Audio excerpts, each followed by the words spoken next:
So mga kaibigan, ilang buwan na lang po simula ngayon ay magsisimula na ang pinakahinihintay natin na laban ng ating pambansang kamao na si Manny Pacquiao kontra dito sa batang boksingero na si Mario Barrios.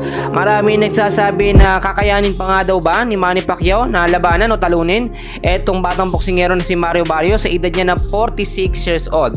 Well, bago natin pag-usapan yan mga kaibigan, kung bago ka lang, huwag mo muna kakalimutan na mag-like and subscribe. Maraming salamat po. Tuloy-tuloy mga kaibigan ang ginagawang pag-ensayo ngayon ni Manny Pacquiao at wala ho siyang sinasayang na pagkakataon.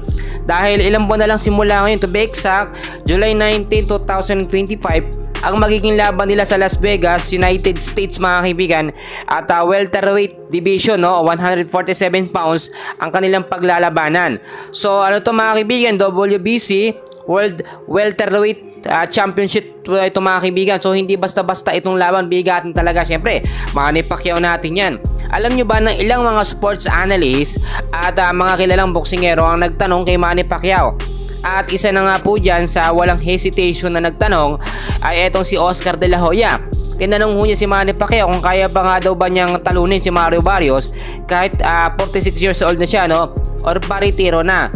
Alam niyo mga kaibigan, ang sagot lang dito ni Manny Pacquiao, hindi siya nagsasabi ng sure ball siyang matatalo niya si Mario Barrios, pero ibibigay ho niya yung best niya para talunin itong kanyang mga kalaban sa July 19. Alam niyo mga kaibigan, kung titignan natin sa stamina, sa edad, panalo na si Mario Barrios, no? Pero kung titignan niyo naman sa experience, sa lakas ng suntok mga kaibigan, at diskarte, dyan lamang na lamang ang ating pambato na si Manny Pacquiao. Pero syempre lahat naman nadadaan sa training. Kaya nga po si Freddie Roach mga kaibigan talagang walang sinasayang na pagkakataon. Lahat ng mga ginagawang pagtitraining at ensayo na ginagawa noon ni Manny Pacquiao nung kalakasan niya pa or nung prime pa niya, ginagawa niya huli ngayon mga kaibigan. Talagang sobrang alagang-alaga siya ni Freddie Roach. Alam niyo mga kaibigan ko, pag tinalo ni Manny Pacquiao, eto nga po si Mario Barrios, history na naman ito na maituturing sa Pilipinas.